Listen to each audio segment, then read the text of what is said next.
warahmatullahi wabarakatuh. Saya Manani Mangasbi. Bidang saya adalah pendidikan biologi dan jenjang yang kedua adalah guru IPA.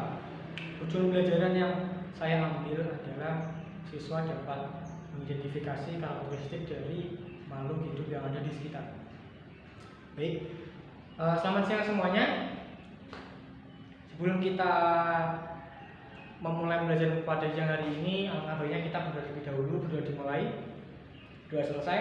Baik, setelah kemarin kita itu belajar tentang ciri-ciri dari makhluk hidup. Maaf ya.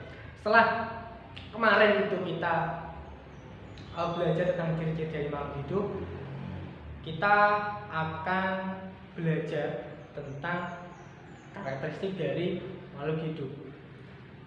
Jadi sebelum kita menginjak pada materi tersebut, apakah ada yang masih ingat ciri-ciri dari makhluk hidup? Ya, silakan. Ya, benar sekali, makhluk hidup itu tumbuh dan berkembang. Ada lagi? Ada yang mau nyoba lagi? Ada yang masih ingat? Ya, apa? Ya, makhluk hidup itu bergerak aktif. Jadi benar yang dikatakan teman-teman kalian tadi, salah satunya adalah tumbuh dan berkembang.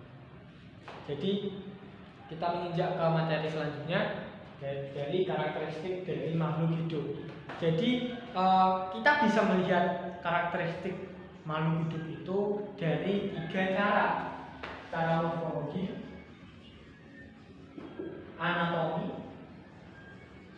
dan fisiologi. Jadi 3 cara ini. Bedanya apa? Morfologi itu adalah karakteristik makhluk hidup yang tampak luar. Sedangkan anatomi itu adalah tampak dalam, dan fisiologi itu adalah secara fungsi. Fungsi dari organel-organel di dalamnya itu seperti apa. Nah, untuk pada kali ini tuh kita fokus ini aja ya, morfologi aja, biar nanti mudah. Jadi secara morfologi tampak luar. Contoh anggaplah ya kita ambil tumbuhan. Tumbuhan itu secara morfologi itu bisa kita kelompokkan jadi 5. Itu ada akar, daun, batang, bunga, dan biji. Jadi secara 5 ini kita bisa mengetahui karakteristik dari kalau tumbuhan tersebut. Contohlah akar itu ada yang akar yang tunggang, ada akar yang serabut, akar napas, dan lain-lain. Terus daun itu ada daun yang majemuk, tunggal, menjari, menyirip, dan lain-lain.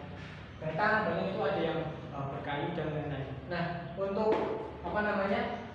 macam-macam dari ini, dari akar, daun, batang, bunga, dan biji itu kalian bisa lihat di buku kalian sendiri ya. Nah, selanjutnya kita akan membuat kelompok, diskusi kelompok, dan temanya adalah kita mengidentifikasi tumbuhan yang ada di sekitar kita. Sebelum itu saya akan bagi kelompok jadi 4 kelas. Saya akan membagi kelas ini menjadi 4 kelompok ya. Ya, silakan berhitung dari pojok sana. 1 sampai 4 dan 4. Ya sudah. Yang mendapatkan nomor 1 pojok sini, nomor 2 tengah, nomor 3 sini, nomor 4 ya situ ya. Silakan untuk berkumpul. Sudah? Nah, selanjutnya saya akan bagi lembar kerja per kelompok. Nantinya kalian bisa mengerjakan di lembar tersebut ya. Dan di situ ada dua tabel. Tabel pertama itu adalah saya sudah kasih contoh bagaimana cara mengidentifikasi suatu tumbuhan. Jadi ada contohnya mangga ya.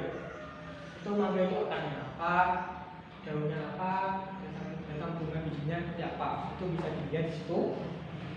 Dan yang bawahnya itu kalian bisa menulis secara kelompok ya, menulis dan mencari 5 saja, 5 tumbuhan yang ada di sekitar kalian ya. Jadi 5 ini itu kecuali tanaman-tanaman atau tumbuhan-tumbuhan yang sudah saya contohkan di tabel atas ya. Oke. Silakan buat didiskusikan, silakan. Dan nantinya setelah itu kita akan mempresentasikannya ya. Nanti kalau waktunya cukup, kita akan presentasi semuanya soal kelompok. Oke.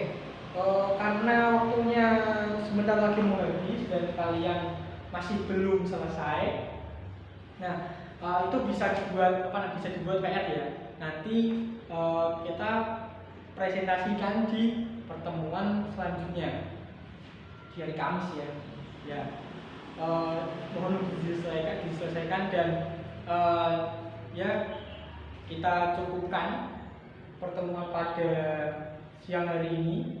Jadi pada siang hari ini kalian itu mendapatkan pengetahuan baru tentang 3 cara mengetahui karakteristik dari makhluk hidup. Jadi bisa dilihat dari ini, bisa dilihat karakteristiknya ini bisa dilihat dari morfologi, anatomi dan fisiologi. Kalau morfologi itu tampak luar, tampak dalam dan benar. Jadi fisiologi tampak fungsi dari dalamnya.